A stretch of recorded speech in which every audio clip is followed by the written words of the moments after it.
Hi, Marion. How are you? Hi, good, thank you. Sorry, I was on the wrong Teams link. Realised. I'm glad you found us. Yeah, we were playing around with it because we realised, I was saying to a colleague earlier, when we set up this first meeting from a shared mailbox, which is the ecda one, we didn't have the facility to sort of put people into breakout rooms later. So we had to submit another one. So I'm glad nearly 50 people have found us so far. So that's good. Okay, we'll do a cut-off point. I've favour everyone of, I've got 3 minutes past at the moment. If we just wait till we'll start on the dot at 5 past, if you like, just so we've got the full number of people coming in. Expecting still a few more people who've accepted that we haven't got yet, but just 1 more minute and then we'll get going.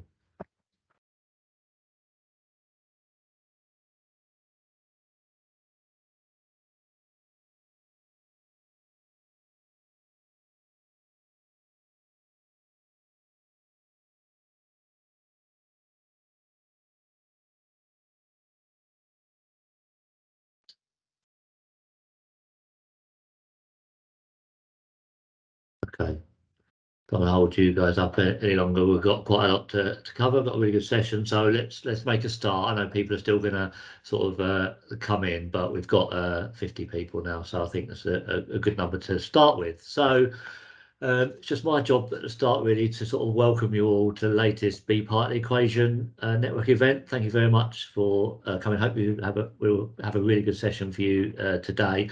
Anyone new, and I know there are a few people who haven't been to these sessions before, this is our sort of online network for analysts, or in fact anyone interested in all things data and analysis to come together in Essex. We share pieces of work with each other, we share new techniques and methods that we've used, and we learn more about topics that will help us in the future as analysts or in our other roles. And so I'm really pleased that we're having one of those sessions today on data ethics. It's a sort of topic we've wanted to do for a while, so really pleased that we've got this. And I'm really pleased that we've got some great speakers for you today, including some of our colleagues from our data ethics committee.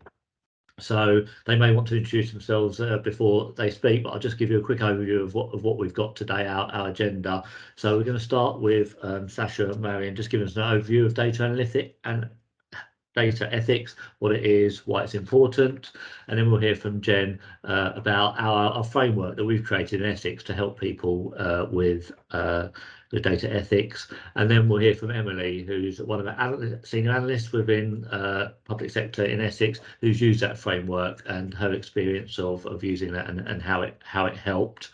We'll then just have a short breakout group, sort of thing, about 15 minutes or so. So you'll be put in a room automatically, and we'll go at that point in the agenda just to look at a scenario and try and look through, after what we've heard, what ethical considerations we think there is for that particular project that we're gonna share with you. And then we'll just come back. We won't do sort of death by feedback. We'll just sort of put in the chat our comments from those breakout groups, and we will finish up with Martine and Karthik, who will talk a bit more about our data ethics committee and how they can support you as organisations in Essex with your work. So I think I'll be quiet now and I'll hand over to Sasha and Marion, if that's okay. Brilliant. Thanks very much, Duncan, and thank you for inviting us to present today. So my name's Sasha Babuta. I work at the Alan Turing Institute, which is the UK's National Institute for Data Science and Artificial Intelligence. I lead our Centre for Emerging Technology and Security, which sits within the Defence and Security Programme. We conduct a range of research and technical development in data science and AI across lots of different sort of thematic areas, which we can maybe talk about some other time. But we also conduct a lot of sort of policy research and analysis, including advising different organisations on the ethical implications of changing technologies and AI.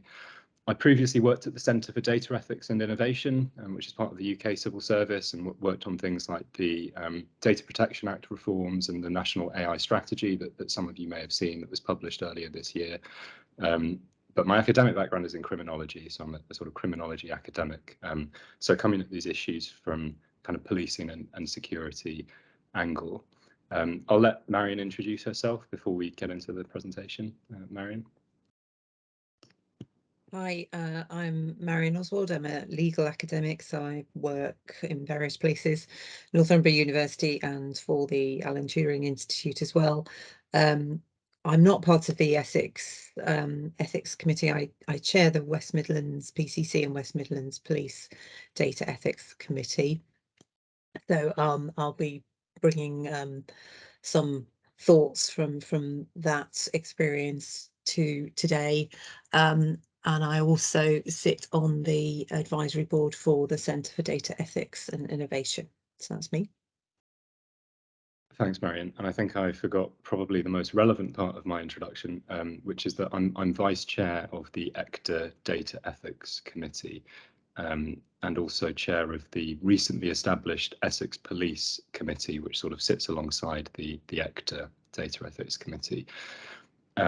And Martina, who's also on the line, is chair of the ecda Data Ethics Committee, and she's going to speak a bit later. So in terms of our presentation, we'll probably speak for around 20 minutes or so, but we want to allow plenty of time for Q&A. In terms of the structure of what we'll be presenting on, we'll talk about the definitions of data ethics and the sort of context in terms of how data ethics interacts with legal frameworks, give a very sort of broad overview of some of the most commonly used data ethics frameworks, but then focus on three sort of cross-cutting principles that sit across all relevant data ethics frameworks that are used in the public sector, those being transparency, accountability, and fairness, with governance and oversight being a sort of cross-cutting issue that sits across all three of those ethical pillars, if you like. So I'll hand over to Marion to take us through the first half, and then Marion, you can hand back to me when we get to the data ethics framework.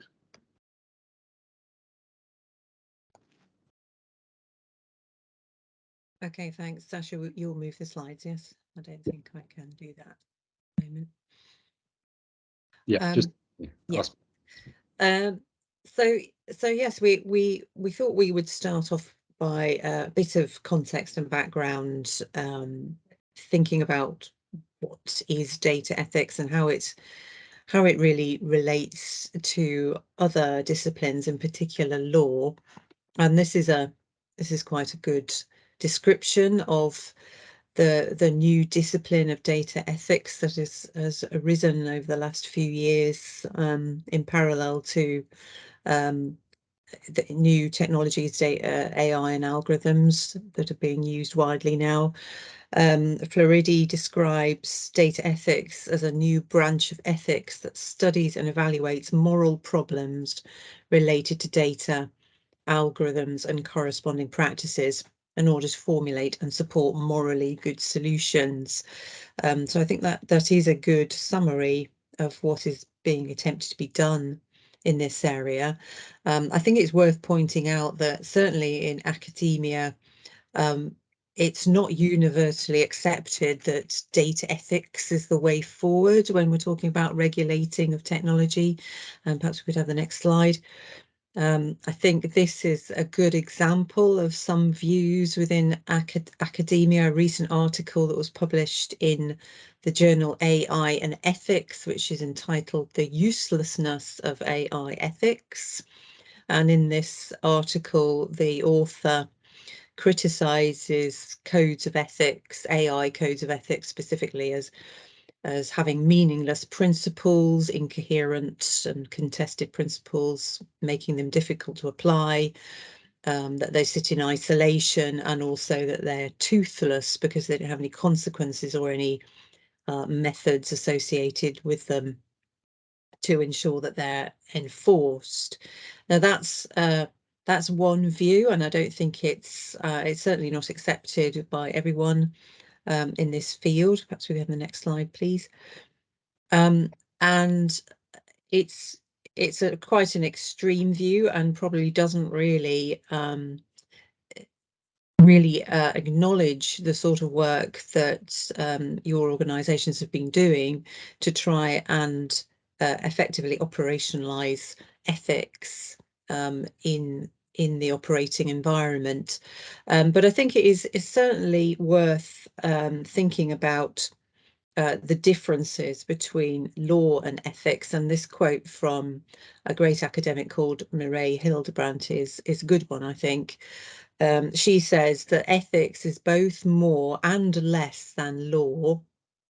It's more than law because many ethical concerns are not addressed by the law and so need to be dealt with elsewhere. And it's also less because the outcome of ethical considerations are not necessarily transformed into legal norms and are not enforceable. So that's the issue that Munn was dealing with in his article, as limited enforcement of those ethical considerations. Have the next slide, please. But in my view, I'm not sure we really should be thinking along the lines, certainly not in this context, of some sort of battle between law and ethics. I certainly prefer to think about law and ethics together and how we can basically merge the considerations that we need to deal with in order to basically to do the right thing. I think some of the criticisms are valid of ethical principles, that they can be vague and elastic, and they can be rather basic, things like doing good and doing no harm. And sometimes they haven't been translated into operational guidance or professional practice, or any sort of method for enforcing them.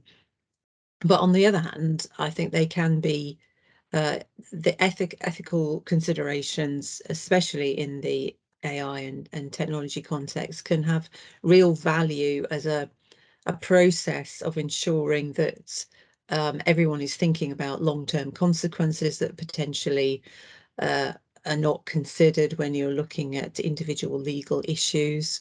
And they can build a way of having collective deliberation and some sort of dynamic system that will enable everyone to consider all the sort of messy challenges that we have within the public sector. But I do think it's really important that that's underpinned by an independent oversight function along the lines of what you have through the committees and what we have within West Midlands. And that those oversight functions have a wide remit, so they're considering issues of scientific validity, legal proportionality, the context in which technology is going to be deployed, etc. Have the next slide, please. And this is why, in considering the 3 and a bit years that the West Midlands Committee has been going, I think it is really important that that we think about data ethics as this wider oversight function, and that we consider all these issues together under the badging of ethics. When I had a look at what we've been doing in the West Midlands Police Committee, I think what we have effectively been doing is operationalising the legal necessity and proportionality test, and trying to look at projects from beginning to end and see what the consequences are, because really the law has got this ethical core underpinning it, and vice versa. Really, you can't really disconnect the two. So I think all this conflict that we have within academia is potentially unhelpful, and well, I'm sure we can do a better job within this group. Can we have the next slide, please? So really, we need to have law, scientific validity, and ethics, all together, as a way of governing and overseeing the use of technology.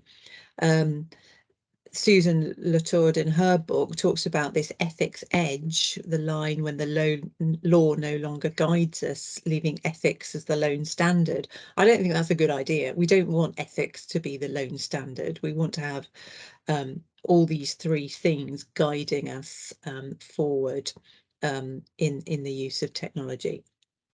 The next slide, please. And within that, we always need to think about the human rights underpinning of the law that governs all public sector activity, the four-stage test that we need to think about if there is an intrusion into human rights. And I think the ethical consideration within the committees that you have can really help determine the issues that need to be thought about in addressing that test. The next slide, please. And I think we're on to Sasha now. Is that you? Yeah. I think I've got there. Yeah. But please interrupt me as I go along, Marion, if you'd like to chip in. Sure. So this slide sort of outlines where ethical principles kind of sit within the complex frameworks of legislation that sort of exists. So it's quite useful context for the discussion that comes in on the next few slides. So right at the top, you've got primary legislation, legal frameworks. The most relevant ones for us are the Data Protection Act, the Human Rights Act and the European Convention on Human Rights, also the Equality Act, including the public sector equality duty, which you're all bound by as public servants, but also common law, so administrative law principles around fair public sector decision making. And laws that apply to the public sector activity or the decision, which we can sort of come on to a bit later. Underneath that, at the sort of second layer, if you like, you've got secondary legislation and codes of practice, things like the codes of practice around the Data Protection Act. For the police, there are codes of practice around the Police and Criminal Evidence Act, around things like how you protect the integrity of evidence and so on.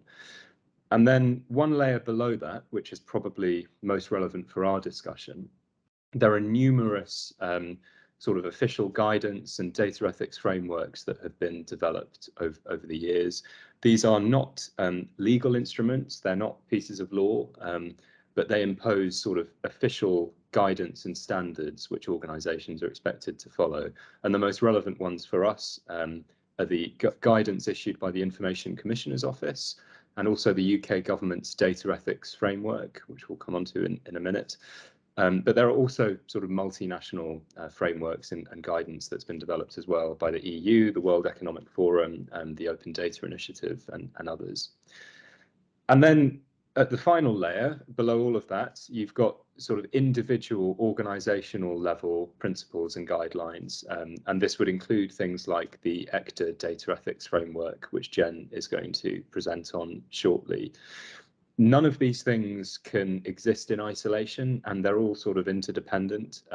They're kind of visualized here as a tier, just because the ones at the top have the most legal weight. But really, they're sort of all dependent on each other. So in terms of the various different data ethics frameworks that are commonly used across the UK public sector, there are lots. There's no consistency. There is no single sort of nationally agreed set of ethical principles that are used across the public sector.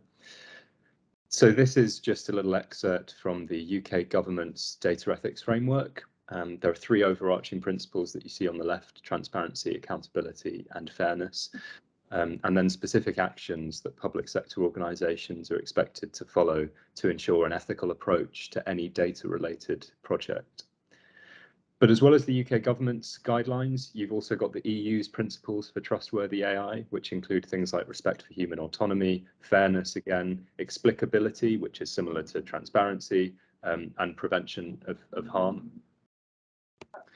And then we've got the ODI, the Data Ethics Canvas, the Open Data Initiative's Data Ethics Canvas, which is more a sort of practical set of questions for organisations to ask around things like whether people understand the purpose of the analytics, whether we're minimising negative impact, how the project's going to be reviewed, and so on. And then finally, we've got the World Economic Forum's AI ethics principles, which again say quite similar things, but in a different way. So this is all quite intimidating and confusing. And if you're a public sector organization embarking on a new data analytics project, it can be really difficult to know where to start in terms of interpreting all of these various different frameworks and principles. But really, there are some common threads that sit across all of the various different data ethics frameworks that are out there. And the main common principles that sit across all of them are these three kind of ethical pillars of transparency, accountability, and fairness, with governance and oversight being a cross-cutting issue that sits across all of this. So by transparency, what we mean is that decisions must be intelligible to those whom they affect. And this relates back to the administrative law principles that I mentioned around fair public sector decision making, in terms of when we're making decisions that might have a significant impact on people's lives, it's important for those decisions to be transparent to the public and for people affected to understand how and why those decisions are being made. When we're using complex technology, that introduces additional challenges around transparency that we'll come on to in a minute. Second closely related theme is around accountability. Both the organisation and individual decision makers must remain accountable for their actions, accountable to the public, but also to their oversight bodies, whether that's the ICO or others. And the third one around fairness. Individuals and groups must be protected from unfair bias and discrimination, and this relates closely to the public sector equality duty and the Equality Act obligations. So just digging a bit down into each of those three sort of pillars. So why is transparency important? Well, when we're talking about complex data analytics or data science or big data, it's becoming increasingly difficult to understand the full inner workings of these systems and how they arrive at their outputs or their predictions, for example, if we're talking about machine learning. But that's not the only issue. You can have a fully kind of explainable and transparent technical system, but the decision-making process as a whole also needs to be reasonably transparent. So individual humans have to be able to explain why they came to a certain decision using all the information that was available to them. And that decision-making process needs to be intelligible to those whom it could affect. So how does data science sort of complicate this? Well, this is just an example of this is a type of AI, machine learning. This is a random forest forecasting model, what you're looking at here. So this is a type of supervised machine learning where essentially you have a number of features or risk factors along the left-hand side. That this particular model predicts risk of reoffending. And you can see along the left, we've got things like the individual's age at their first violent offence, years since their most recent serious offence, prior admissions to county prison. This example is actually from the US. And then at the end of it, the model throws out a risk score indicating the individual's likelihood to reoffend. So at the sort of front end, the visual interface, which many of you may have seen sort of similar visual interfaces to this as part of the systems that you use, that looks fairly simple. You know, low risk, green light, this person has a low risk of reoffending over the next 24-month period. But behind the scenes, we have some extremely complicated statistical modeling going on. And if you're the police officer looking at this front end, it's very difficult for you to understand exactly how the system has arrived at that prediction or output. And this becomes increasingly difficult when we're dealing with more complex types of machine learning or unsupervised learning, things like deep neural networks. You know, if we're using an image classifier to identify images of animals and it makes some wild error and it misclassifies a gibbon as a car, it's very difficult for us to pick apart the system and understand exactly why that misclassification error has been made. And this is important for the work that you're all involved in, because it poses challenges for explaining in an intelligible and adequate way the reasons for decisions being made. This is actually so this was a legal ruling from Porter 2004. So the reasons for a decision must be intelligible and they must be adequate, and the reader must be able to understand why the matter was decided, and the reasoning cannot give rise to a substantial doubt as to whether the decision maker erred in law. But what if the decision is informed in part by some kind of algorithmic analysis? How do we ensure that the reasons for that decision are fully intelligible and adequate? And this brings us to the sort of second pillar, ethical pillar, which is around accountability of the decision maker in the organisation. And this is very closely linked to the issue of professional judgment and discretion. There's been a lot of discussion in the academic literature about the risk of automation bias, so people just sort of devolving their decision-making responsibility to a machine or to an algorithm, with this quote about the problem becoming when the database and the engine go from Coach to Oracle. So this is getting at the distinction between a decision support tool, i.e. something that is used to inform and enhance your professional judgment, and an automated decision-making process with no sort of human in the loop. So what does meaningful discretion actually mean? Well, it's one thing to say, okay, this algorithm or this statistical model is being used in a way that it supports decision making, it doesn't replace it. But actually in practice, what if the user of that system is reluctant to contradict it and just basically goes with whatever the system says every time it throws out an output, and they're not really engaging their professional discretion at all? Well, you can say that it's being used for decision support, but in reality, you have a sort of delegation of the decision-making process there, which could lead to a loss of accountability. And this brings us back to our administrative law principles. The valid exercise of discretion always requires a genuine application of the mind and a conscious choice by the correct authority. And that's also about empowering users of systems to feel confident to challenge their outputs, and ensuring that there are clear mechanisms in place for them to raise any concerns that they have about a particular data-driven system. So the third ethical pillar here is around fairness. There are three sort of interconnected but very slightly different concepts here: fairness, bias, and discrimination. And they all have slightly different kind of meanings. But for the purposes of this slide, let's just focus on bias for a minute. Bias is important in terms of data science and modeling, and we're not just talking about machine learning. Any type of data science is susceptible to these bias challenges. We know that the data that we're using is not perfect. There are real-world biases in that data due to how it's collected.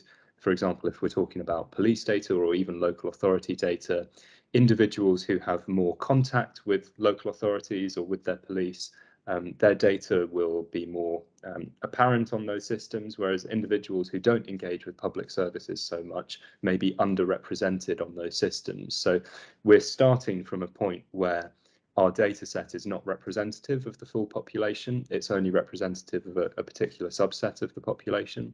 So there are real world biases that are inherent in that data. And then that data bias, when we're applying some kind of algorithm or statistical modeling, the statistical methods that we use may reflect, replicate, and even amplify the biases that are inherent in our source data. And then we act on the decisions from that algorithm or the statistics, and then we're reinforcing that bias. So this is the business bias box on the left-hand side. This is how the actions that we take on the basis of biased data or biased insights can then create sort of feedback loops where the problem that we're trying to solve or address is just becoming a sort of self-fulfilling prophecy. We're piling our resources into the areas that we've piled our resources into in the past. And it can often mean that things slip through the cracks that are not sort of fully captured in our data. And this is a problem for public sector organisations, and there are different ways in which we can kind of approach this challenge. So PSED is the public sector equality duty, and As stated in the Equality Act, all public sector organisations have a duty not just to ensure that they are not unfairly discriminating against individuals based on their protected characteristics, but also to demonstrate that they have taken all steps necessary to assess whether there is any risk of unfair discrimination in their activity. So an equality impact assessment is the most kind of common way of addressing this challenge. But that's not quite enough. It's not quite enough just to do an equality impact assessment. When we're talking about statistical modelling, the organisation needs to satisfy themselves that everything reasonable that could be done has been done to ensure that the software is free from unacceptable bias. So this means analysing your training data or your source data to identify any demographic differential biases in that data, and also testing the modelling against different demographic groups to see if it's to see if there is any bias present in the modelling that you're using. And to ensure sort of robust and independent oversight, that requires some sort of oversight process related to the statistical performance of the system itself, because these systems change over time as new data is added. So it can't just be a static process that happens at the beginning and is then forgotten about. And this graphic relates specifically to bias, and it sort of illustrates all of the points in the analytic process where bias can be introduced. So right at the beginning, when we're identifying a problem to a particular identifying a solution to a particular problem that we have, maybe we want to more effectively identify individuals in our area who are at risk of domestic abuse, for example. There are many ways that we could approach that challenge. Is a data-driven solution the right one? There's a question there about whether data analytics approaches are the most appropriate approaches in every context, and we introduce our own biases there by favouring a data-driven solution where maybe a more human-centred solution may be more appropriate. Then in terms of the design of the system, how you choose your input variables, your training data sets, and whether you're relying on third-party data sources. And then bias can also be introduced at the testing phase, and then also at the actual deployment phase of the system. So really this is why you need kind of end-to-end oversight of the whole process, and going around the edge of this whole diagram. These are some of the risks of bias in the actual oversight itself. If it's not independent, if it doesn't have the right expertise, if it doesn't have the right influence, and so on. So this isn't intended to be intimidating. I mean, I realize it's easy to look at this slide and think, well, you know, there's no way we can possibly account for all of these factors. But the point is just to sort of visualize every stage in the decision-making process where there are potential risks to fairness, and ensure that there are robust oversight and evaluation processes in place throughout that chain. So this is the final slide from me, which is around governance and oversight. As I say, it's a cross-cutting issue. When dealing with complex data analytics projects, we need robust mechanisms for internal input and challenge, so individual analysts and users feel empowered to speak openly about their concerns or views about the particular system, but also external advice on data-driven decision-making to ensure that all risks and harms are fully understood and weighed up. Responsibility and accountability are crucial.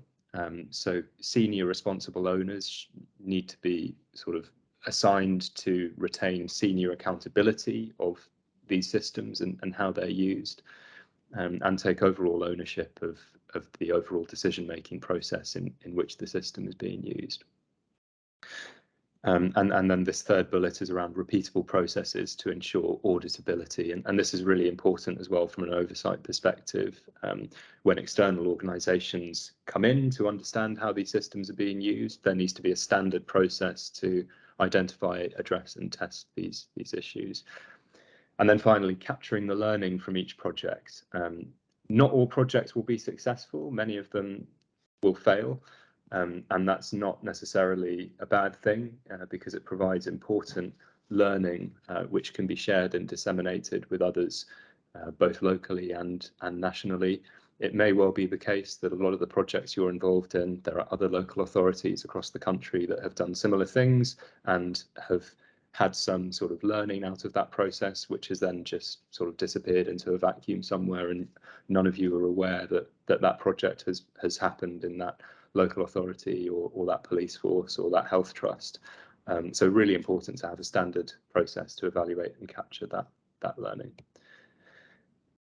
I think I'm going to skip this slide because it's sort of specific to policing, but just for people's awareness, this is a sort of proposed approach for addressing ethical considerations at every stage of a data analytics project, going from problem identification, design, development, testing, evaluation, and then deployment, just showing that independent oversight that you see in the middle runs throughout the whole process. So that's it from me. Marion, would you like to add anything to what I've said? No, I think in the interest of time, I won't add anything. Brilliant, thank you. So yeah, conscious of the time and keen to allow plenty of time for everyone else, Duncan, but maybe we should just pause in case anyone has any specific questions on the presentation. Yes, absolutely. If you want to sort of raise a hand to ask a question, I think that we've got time for that. We can sort of eat into some of the sort of breakout time. So if anyone's got any specific questions, I see a hand up. Tom, do you want to come in first? Yeah, it's I guess it's mostly an observation, but I'm going to try and frame it into a question as well. But I think something that really struck me that is interesting there was when you were talking about bias, Sasha, when you were talking about our biases, that a data-led approach is the right thing to do, because that's not something that I think I've overly considered that is an element of bias before. I think we hear a lot that we want our organizations to be data driven, we want our decision making to be data driven, and I don't know how much we've, and I say we, the royal we here, thought about how that may not be the right approach at times. So I guess the question is, have you experienced many examples of that not being the right approach to be data driven, and how do we identify those sorts of cases? It's a really good question. I'll respond very briefly and then hand over to Marion. So I think across the public sector over the last sort of, well, 12 years really, there's been a huge push towards being more efficient, doing more with less resources, and better use of data is sort of often mentioned at the heart of that. We need to be using data-driven insights to be more efficient in our decision making. So that is immediately kind of biasing us in a certain direction. There is a really important distinction between using data-driven techniques to understand volume, whether that's risk or harm or so on, and then using it to sort of target at the individual level. I think when you get down to individual people, that's where you need some really kind of human-centered assessment. If you're trying to understand, is this person at risk of exploitation, for example, you're always going to need a very strong human element involved in that. Whereas if you're dealing with thousands of cases and trying to narrow down and filter, then that's something where a data-driven approach may be more appropriate. So that's just my kind of reflection on that. But Marion, you have thoughts? Yeah, it is difficult, isn't it? Because there is this pressure and this focus on new technologies, data-driven approaches at all costs in some respects. But I always think it's a good idea to try and go back to basics and look what is the job or the public purpose or the decision that you're trying to take, and then think about whether what is required to take that decision legitimately.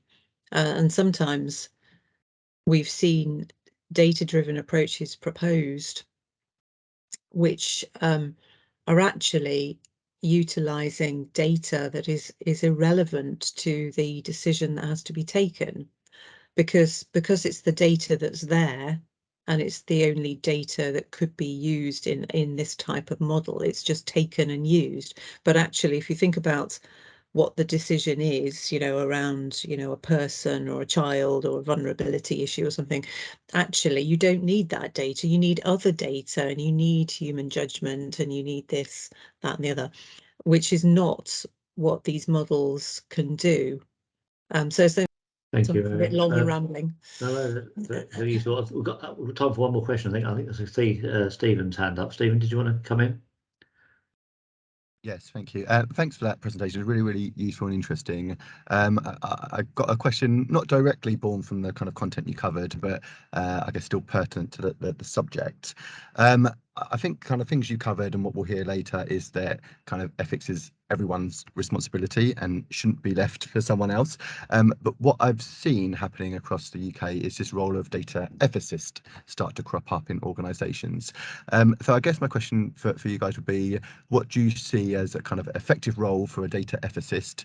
And I guess a kind of follow-up question might be, to what extent do those kind of data and analytical skills need to exist within a kind of good data ethicist?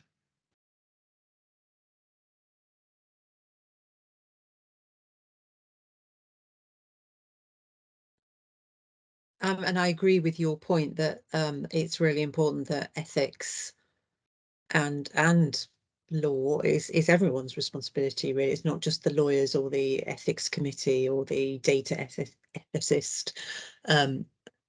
And I think that the role for anyone appointed to those types of roles has got to be to ensure that ethics is seen as everyone's responsibility, and that people are aware of what the codes mean, or how they should raise issues, the processes that are set out within the organisation. So I don't think those roles should be seen as effectively just the person to push everything onto, and the same with the committees as well. Although the committees are there to give advice and to oversee what's going on.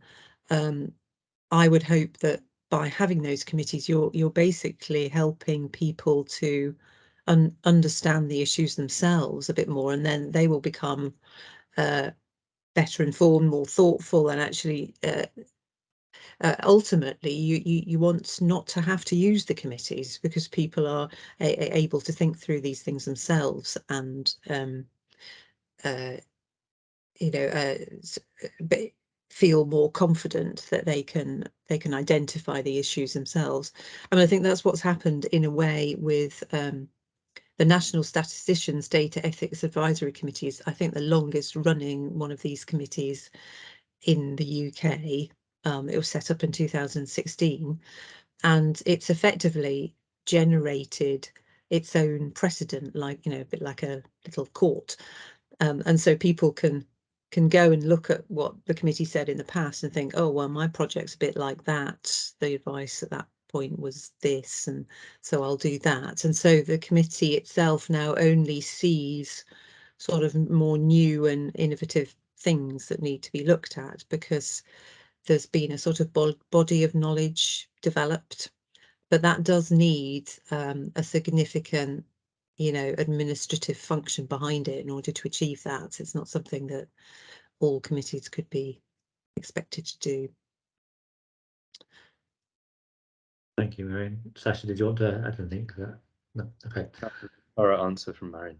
Brilliant. Thank you. And thanks, everyone. I was just thinking that myself, Steve, as you asked that question, Marion, in terms of sometimes the danger of having a single expert in one organisation. Everyone just leaves the job to them. And actually, I think one of those frameworks Sasha put up there, I think I took the words out of one of them, which is like involve diverse expertise. So, a group of people that have that discussion about it, rather than just say, you're the ethicist. That's your sort of role. So, yeah, very interesting question. Thank you.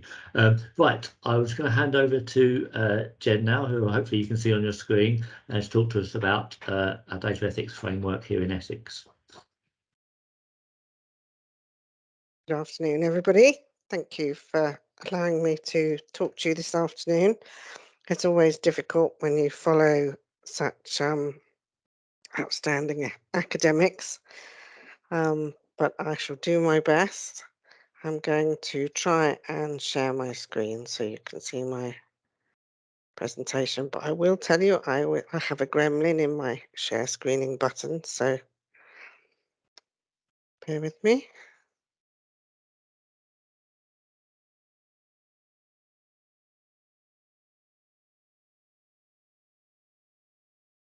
There we go. Can you see that? Yes, got that, Jen. Yeah, Can you see all the other slides underneath, or can you just see the big one?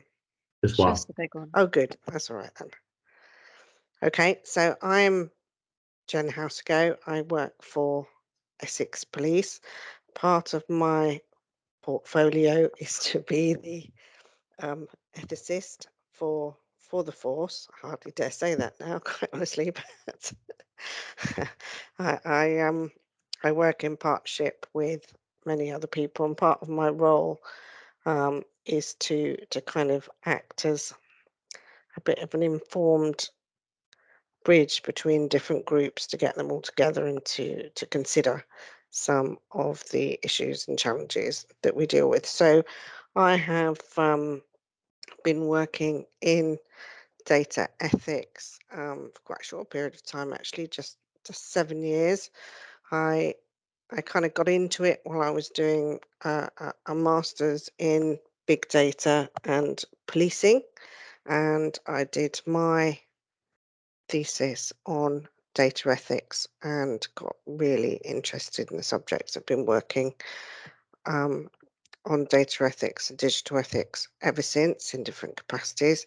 I sit on the West Midlands committee with Marion, and I was formerly the vice chair of the independent digital ethics panel for policing. So a little bit of experience. So I'm going to talk to you about our data ethics framework that we use in the Essex Centre for Data Analytics, and we also use in Essex Police. And I probably will fall into the trap of talking about this is what we do in law enforcement. When I talk about law enforcement, please take it that I'm talking about the whole of the public sector. So this is the opposite of data ethics. What we don't want to do is just grab all the information we can and think about what we're going to do with it afterwards. We want to be a lot more responsible than that.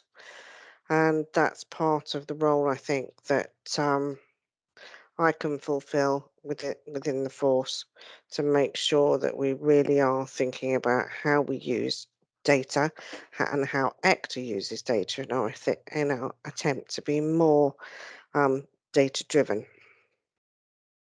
But I think we also have to accept, and I know Luciano Floridi, please forgive my appalling Italian accent. If you can find the time to read any of his books, they are extremely good, although quite heavy going. What he says is that, you know, the data's all out there.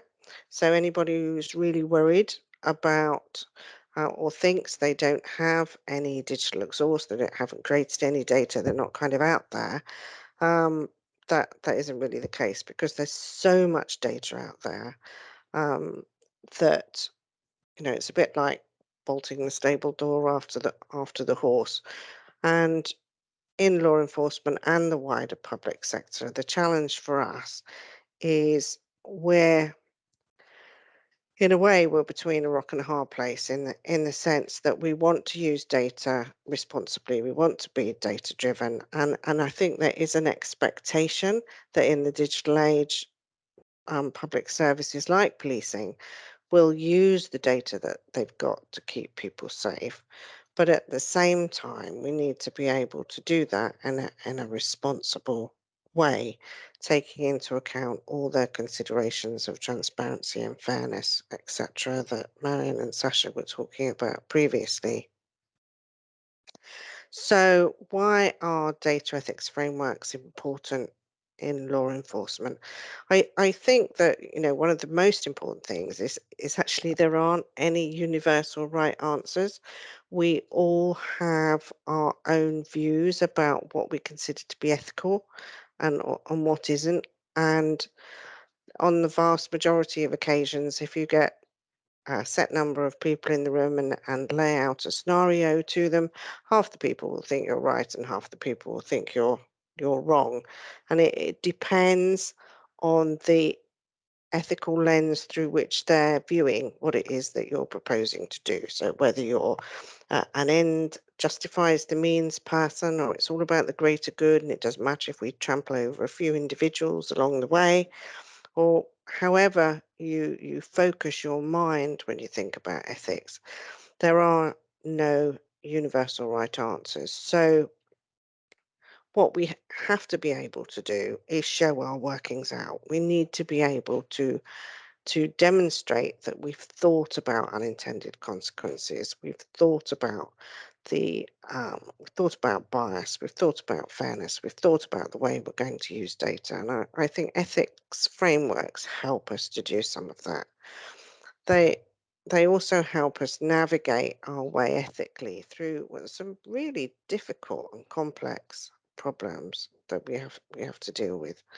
And of course, we do police by consent, and that's equally important, I think, for anybody in the public services, because I don't think anybody, ecda or anybody else, would be able to do their role fully without the support and confidence of the communities that they serve. So whilst it means something very particular in policing, going back to the Pelian principles, I think it is a common point for all public sector organisations. And we need to be able to maintain trust and confidence, and we need to be held to account. And part of that, I think, is being able to show our workings out and be transparent. And it was interesting because Marion, in her session, was talking about the view amongst some academic colleagues and other parties is that ethical frameworks aren't very good because they're toothless. And of course they are, because they don't have any legal basis behind them. But when we think about advice that may be given by a data ethics committee or um, an ethicist within any organisation, any public sector organisation in particular, it would be a very brave chief exec or chief constable who actually flew in the face of advice that they'd been given that was structured and thought through and evidenced and based on clear ethical principles. So how does a data ethics framework help? Well, it can help us think about what we're doing in a really structured way. And this is something that we don't always do if we don't go through a structured process of thinking. And I know as analysts you'll be very familiar with that, because that's what structured analytical techniques are all about, which I know you work to all the time.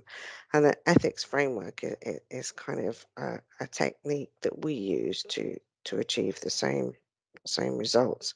It allows us to show our workings out. So even if we're wrong, it's not going to make us right, but at least it's going to show that we have thought everything through and we've documented it.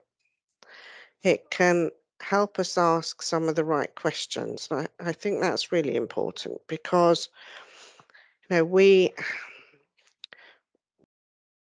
in the public sector, we can get into a kind of public sector bubble where we get completely focused on being data driven and using the data that we've got to protect the public. And of course, the public would think it was a good thing, because it's all about protecting everybody and keeping them safe. But there are going to be always individuals and groups who actually don't think that's a good enough justification for doing quite a lot of different things. So we need to be able to show our workings out, but also make sure that we are challenging ourselves sufficiently.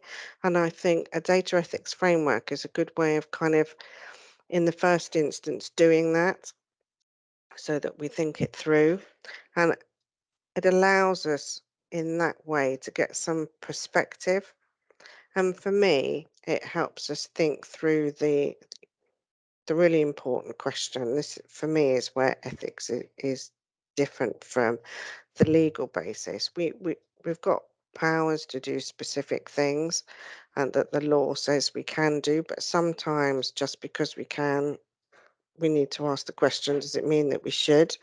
And that's particularly true in the digital age, I think, where sometimes we're going through uncharted territory and we need some reference points to help us navigate what can be quite choppy waters.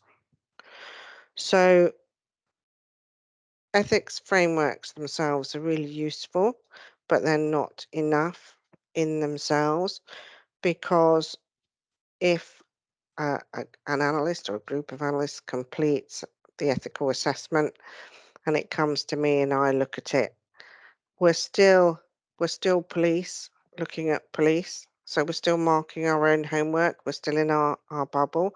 And however hard we try, we can't place ourselves outside of that environment and think as other people will think. So an ethics framework by itself is a good start, but it's not enough on its own. It's not challenging enough. It doesn't give you enough perspective. It doesn't really help you deal with some types of bias that are inevitably going to be present, because bias is everywhere, as we know from Sasha's slide. So where did our data ethics framework come from? I think, as Sasha said as well, it's still a really early discipline. Ethics has been around for thousands of years, but digital and data ethics is still really, really new. So it's an emerging discipline. The model that I developed for Essex Police and for the Essex Centre for Data Analytics is a hybrid model. So I was really fortunate through my academic work to be commissioned, if you like, by my chief constable to look at data ethics in law enforcement. And through his good offices and my own contacts through the Independent Digital Ethics Panel for Policing at the time, I was able to get access for my research to a significant number of academics, and also serving chief constables and other senior police officers to get their thoughts. And then obviously, as you would expect with any kind of academic work, I did a substantial literature review as well. And taking my own research and the literature review together, I then looked at a wide range of different ethical frameworks that were used in slightly more established disciplines, although they weren't digital necessarily. So I looked at health, a lot of health ethical frameworks, for example, to inform my thinking. And then effectively I've taken several that I really liked, and then I've created a hybrid model from that, which over time I have added to and updated through regular reviews. So that's the one that we use today. So we have a process, bearing in mind everything that we've said about one ethicist's view, it is not enough. Our process, now I'm talking specifically about Essex Police process here, it is that we would expect anybody doing any kind of data ethics project and digital project to do a range of initial assessments, including data protection impact assessments, equality impact assessments, so on and so forth. That's part of our standard procedure. And I would then always, and do, encourage our analysts to undertake their own assessment using our framework, which then comes to me and I review it. And then it inevitably goes back with loads of questions and changes and areas for further thought. And then it comes back to me usually. And the next step is to go to our independent ethics panel, which is very new. It's only very recently been set up. And the reason for that triage process actually is I think we could probably keep a permanent and full-time engaged independent ethics panel because we have so many different projects going on. So I try and act as a bit of a filter, and that's the intention going forward. So how can analysts use the ethics framework? Well, as we've said, the intention is to provide a framework for structured thinking. What I've also done over time is I've added some helpful notes which are intended to encourage people to ask the right questions. And the way that's kind of evolved, I did a set of helpful questions for the first area of that. There are 7 areas on the ethics framework. And I did one for the first one and was encouraged after that to repeat it for the subsequent sections. And they're not an exhaustive list, but the idea is to encourage people to kind of think about some of the broader questions. It's not the questions that I've posed, encourage people to think about, are a starter for 10. They're not the be all and end all, and I'd always encourage people to think about other questions that might be specific to their project. And I think it's really important as well, and I would always encourage our analysts to consider ethics at the earliest possible point, because that can save a lot of time later. So even when you're starting to think about the germ of an idea, it's always worth getting the ethics framework out and having an initial look at some of those questions you should be asking yourself before you start. And I think you should all have had a copy of the ethics framework. And I know we're pushed for time, so I can either go through it a little bit, or I can take questions. Duncan, it's entirely up to you, depending on how we're going. If you have got, I mean, so I'm off mute. No, we've got a few more minutes. We've got one question in the chat, which would be good if you could take. But if you want to take a couple of minutes just to sort of give a quick, people have got it with the agenda, so people do have copies for later. But if you just wanted to sort of point out the bits you've already talked about in terms of the notes and just show it, then I think that would be useful.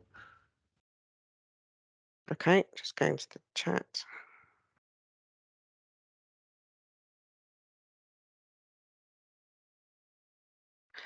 I mean, yes, other tools are really important. So data impact assessment, equality impact assessment are always really good places to start. If somebody sends me something to look at without a data impact assessment, I will just send it straight back, because I would say, well, I can't. There's nothing for me to look at until you've completed that. So I think it's about taking everything in the round. If the organisation has had any legal advice, I would want to see that as well, because as Marion was saying, there's the law and there's ethics, and one does kind of flow into the other, and you do need to look at them together.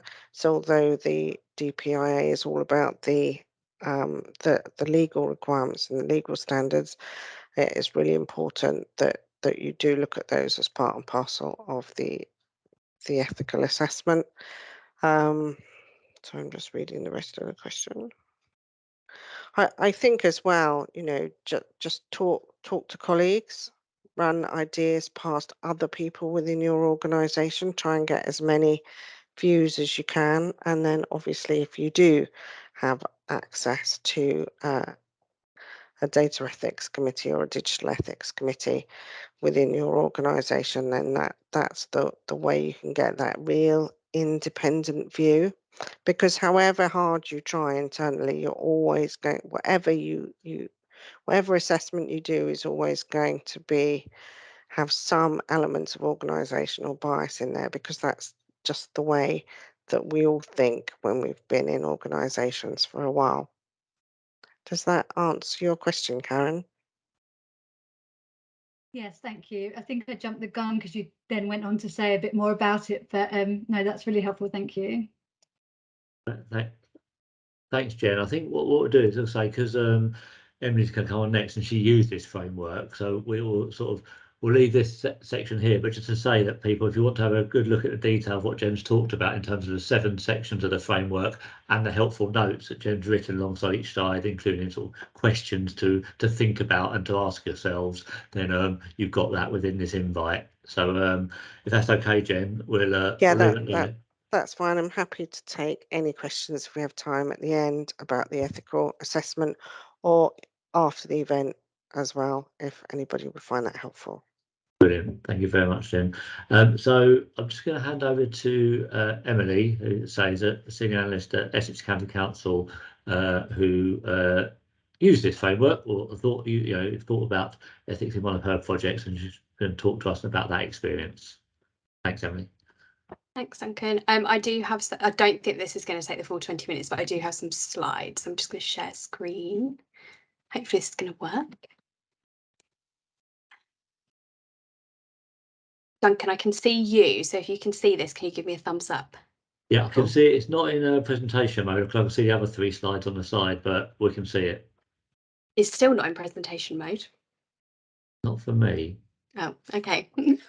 We'll see how this goes. I can see the slide that says background pretty well. Okay. All right, perfect. Thank you. So just quickly before I jump into talking about how the ethics framework was used during this project, I thought it would be helpful to share a bit of background. I'm not going to talk in detail about what the project is because it's not finished yet, and at the moment we're still kind of testing feasibility of the work. But the general scope of this project was to build a model that would be used to aid operational decision making. Obviously, we work within the public sector, so the people that we're working with are often very vulnerable. So we knew that it was important that we fully consider the potential ethical implications of this piece of work, and we wanted to do that in collaboration with our stakeholders.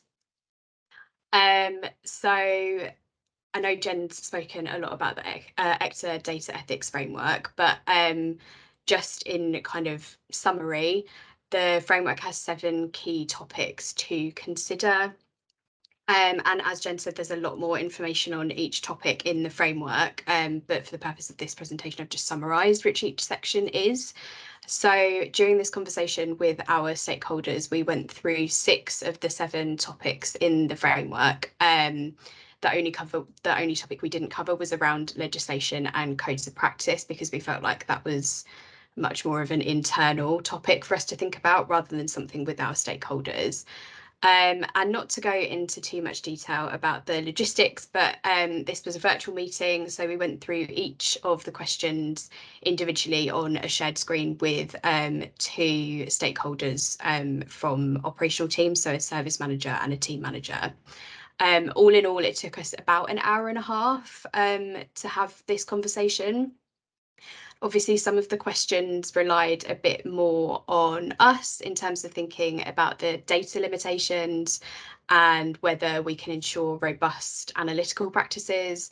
And there were other questions where the conversation needed to be led more by our stakeholders. So we spent a lot of time on the first question, which for me was quite interesting, because thinking about benefits of the work that we're doing is something that we would typically talk about in a scoping conversation, but actually framing it as an ethics question led to a much deeper conversation about how like this model could be used, whether it's ethical for us to be using a model in this scenario. And some of the questions we were discussing with our stakeholders were around over intervention. So what if we end up identifying people that actually aren't at risk of this consequence? What does the model's level of accuracy need to be to mitigate against that risk? Some of the conclusions that we came to during that conversation were that any models we build are identifying people that are potentially at risk, but it is a practitioner's choice to intervene. This isn't a model that's going to be delivering automated decisions. It's to aid decisions, and it should be used as an additional layer of evidence. Interventions should be positive and provide additional support. And there was a feeling that the risk around false positives should be mitigated by the practitioner. In terms of outcomes, having these conversations with our stakeholders has led to a different way that we've kind of subsequently worked together on this project. So there are 3 quotes from the ethics conversation that I wanted to share because I think they highlight quite nicely how we've worked together and how our kind of working relationship with our stakeholders on this project has been much more collaborative. So we said during that conversation that practitioners need to be closely linked into the analysis, that we shouldn't be building or using models that are a black box. So we need to understand how they work. Practitioners that are using this analysis need to understand how they work, and we need to be able to challenge one another if we don't understand. So as a result, we've met with the project group at some key stages of the project to check assumptions, ensure our stakeholders understand how the models work, and also work as a group to make some key decisions. And possibly an unintended consequence of having those initial ethical conversations early on has in a way increased data literacy for us stakeholders, because we do think it's really important that they understand how this analysis works. So just to summarise, we obviously have a responsibility as data professionals to think about ethics in all of our projects, but doing that alongside our stakeholders can also lead to better working relationships, increased collaboration, increased data literacy. Having these conversations with our stakeholders also helps us to gain their expertise, but it also helps them feel like they've been able to contribute to the process. We know that practitioners, service managers, whoever it is that we're working with, are going to have a much better level of understanding of the service and service users than we do. Working in this way has helped us to bring that into our work and also allow them to feel more ownership of the project. So that was really quick, but if anyone has any questions, then feel free to ask. Brilliant, thank you so much, Emily. Yeah, there's been a few questions in the chat. I think some are for you, but some might be general. Sasha might also want to pick up on. First of all, for me, a comment really. It just sounds like not only did this met a couple of sort of good outcomes, really. Both we've had a discussion about ethics early on, but it seems that actually this conversation has helped overall in terms of the scoping and the relationship between you and the sort of the commissioners or decision makers and the customers you're working with. So that sounds really positive. There's a question about so the people you've worked with, your stakeholders, were sort of, well, you know, in other people's internal department reps, so operational stuff.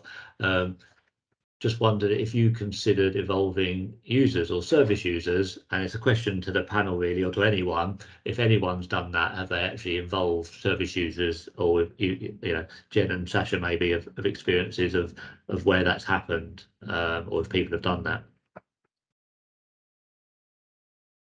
Well, we do that on the ecda Data Ethics Committee, in the sense that the lay members in particular we've recruited are service users of the services that are provided by both Essex Police and Essex County Council, and it may also have some links with the university as well.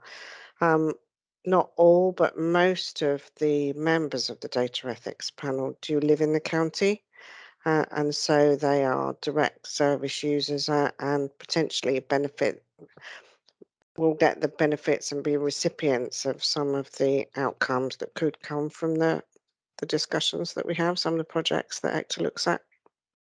Thank you, Jim. Sorry, Sasha, did you want to come in? Yeah, thanks, Duncan. Just to say that this is really hard to get the right kind of level of engagement and involvement from kind of service users, and a lot of the time today, you know, we've discussed people who may be affected by the kind of data analytics that you're using. It may be really difficult to identify those groups in advance, and sometimes you can't sort of carve out a particular kind of target audience and say these are people that we should be speaking to and engaging with as part of our kind of policy development process. I think that's why it can't be a sort of transactional thing, like let's go and run a focus group or a workshop with some service users. That's why you need things like the lay members on the committee who are able to provide that input on an ongoing basis. But it's very difficult. Thank you. Is there any other questions for Emily in particular? Looking through the chat.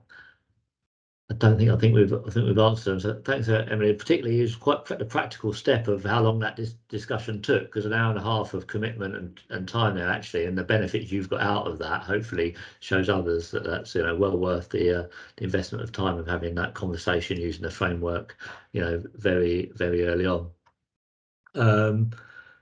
I will. I'm just going to touch base with Martine briefly. Martine, do you want to keep with the agenda and do breakout groups before your bit, or would you and Kartik like to go now? This feels like good time to do the breakout groups. So we've had a lot of people listening to us. It's been excellent presentations, but I think actually a little bit of a chat, and then we can go back and Kartik and I will do our reflections on the Data Ethics Committee. Okay, so just we'll take, I think we'll be in our breakout rooms by 25 past, so we just have 15 minutes and sort of come back. Emma will bring everyone back at 2:40, so it's just 15 minutes really to look at a particular scenario, a data project that we might get or might come to the Data Ethics Committee or you might be involved in, and really just looking what we've heard today, chatting through or thinking through. I think we're asking an agenda for each group to sort of come up with 3 top issues they think relevant with that project with regard to ethics. As I say, we won't do a big feedback session at the end, but we can just write some of the notes in the chat when we get back. So Emma, if you wouldn't mind sort of pressing the button, and you will see yourself in a small breakout group shortly, just a sort of 10-15 minute chat around that, and then we'll come back to finish up, to have Martine's presentation and then finish. Thanks, Emma. Okay, opening now. I have never done this before, so hopefully it's going to work all right. Send me a message, someone, if not. So okay. See you all soon. Later.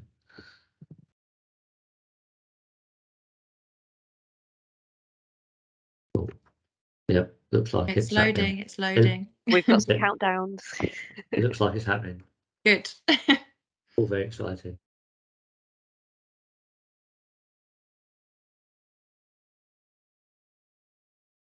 Oh.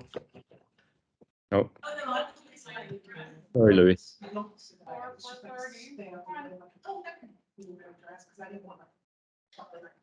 Excellent. It's all worked, I think. Oh, has someone got their mute? If someone can mute their camera, that's what I can hit. That's on mute their camera, mute their microphone.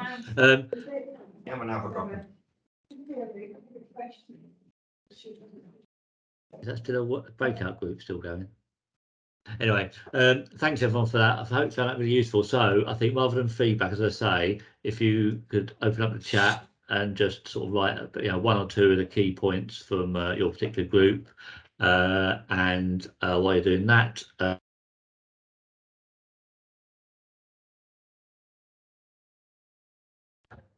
think we may have lost him. Oh, he's back.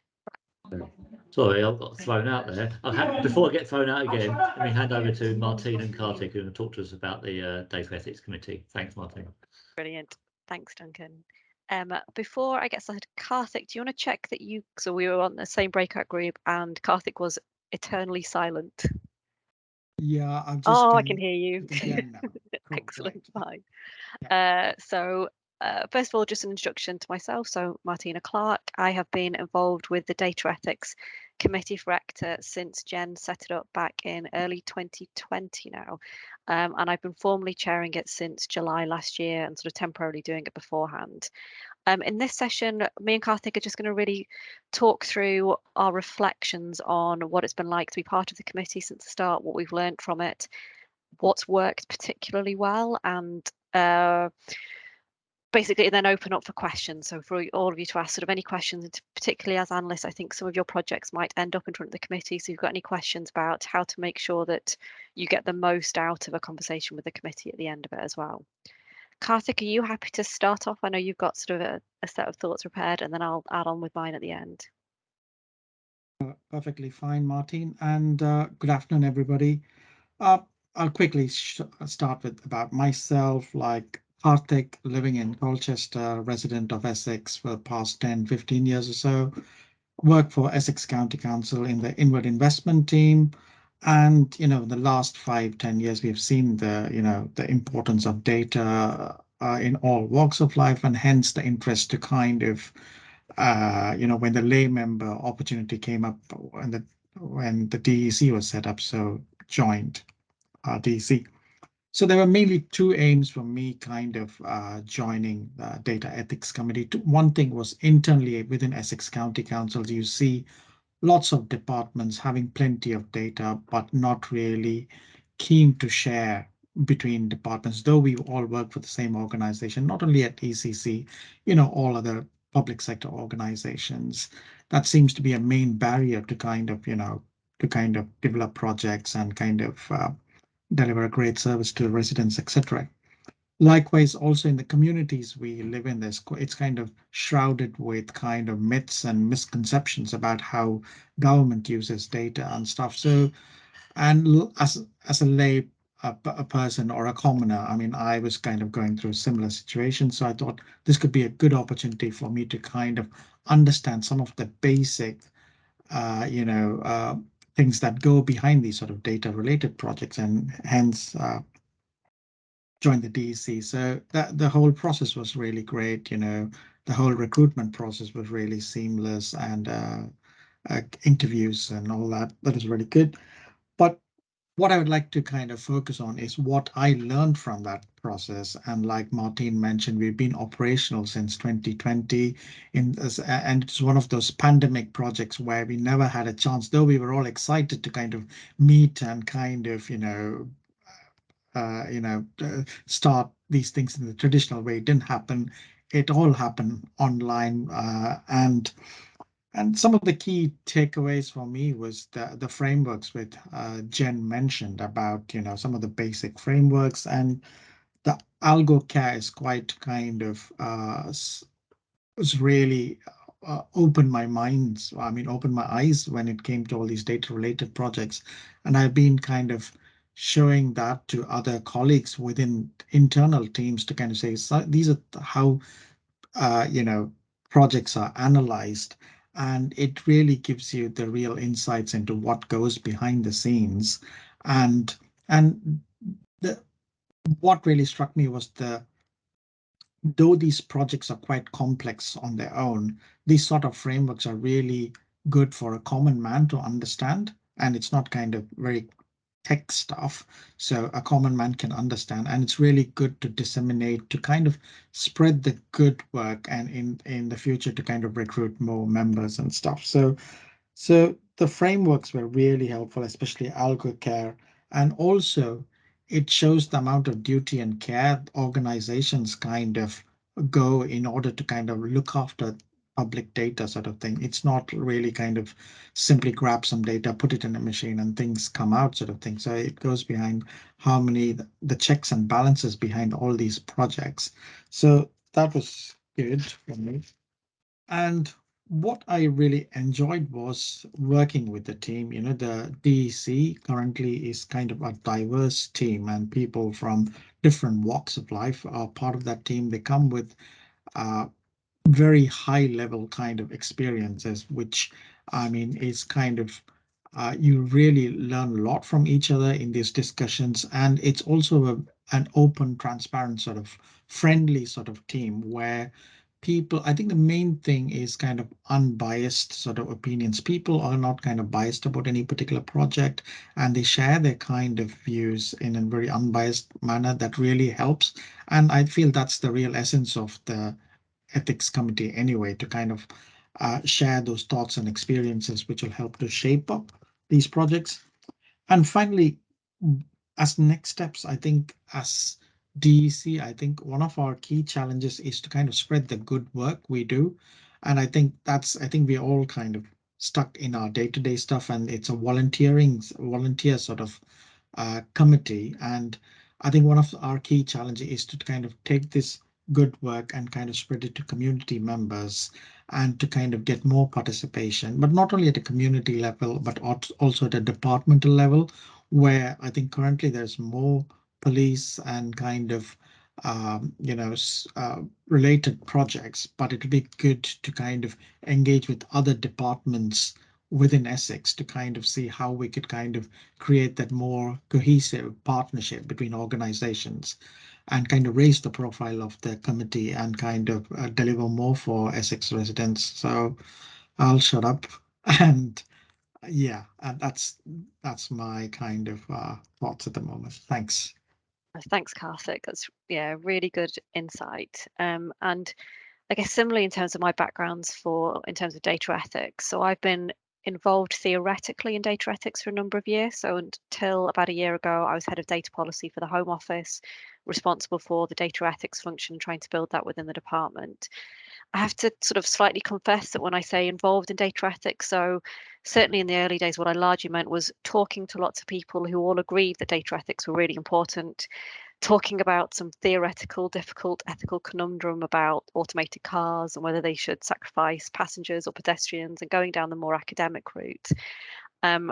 Getting from that viewpoint of ethics as being something that's really important or really interesting, to actually being a practical thing that we can actually use to help analysts and others ensure that we're using data safely and appropriately in a way to genuinely benefit the public. So being aware of the unintended consequences, but also not shying away from complex analysis that can bring real benefits just because it is complicated.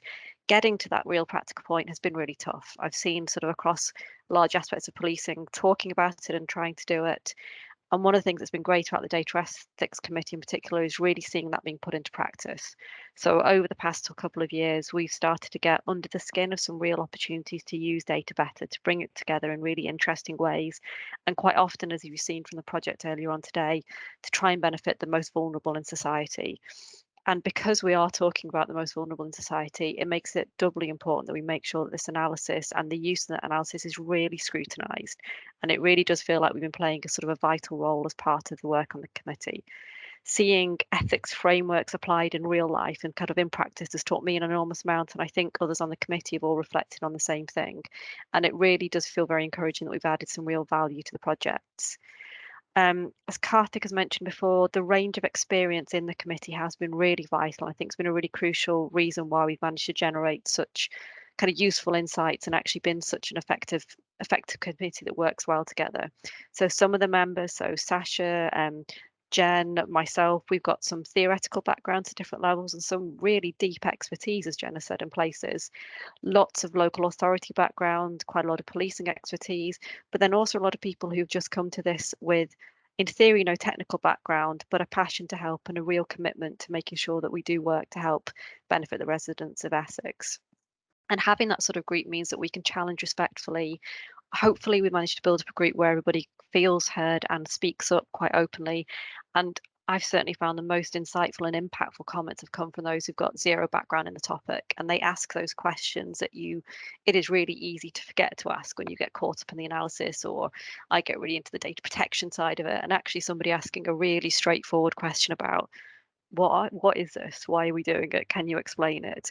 really helps ground us in making sure that what we're doing is the right thing to do and we understand and can explain what's happening here, and stepping away from that detail to really remind us to focus on the residents of Essex and make sure that everybody involved can explain to anybody else what we're talking about. So yeah, it's been a great thing to be a part of for the past 2 years. I've got high hopes for what we can do next, both with this committee and, as Sasha mentioned, the subcommittee, associated committee that we're using to look at the policing focused topics as well. We've only got a few minutes left. I'm quite keen people to have just 2 minutes to ask basically me and Karthik any questions before I'll hand back over to Duncan for close.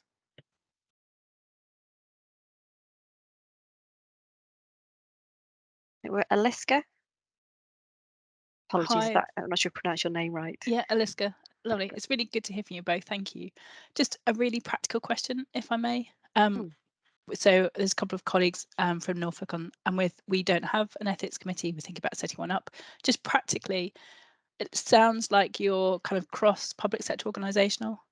So you're dealing with projects from police, from the county, from many different organisations. Is that right? So so Jen can probably answer this in a bit more detail, but there are projects that have come through the ecda framework, which brings together Essex Policing, Essex University and Essex Council. So there are projects that have come together under that banner. And how many people sit on the committee? Gosh, I should know. We 10? Quite a range.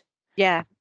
And you have, and Karthik, you inferred that you were interviewed, so you kind of have a recruitment process to get people on the committee?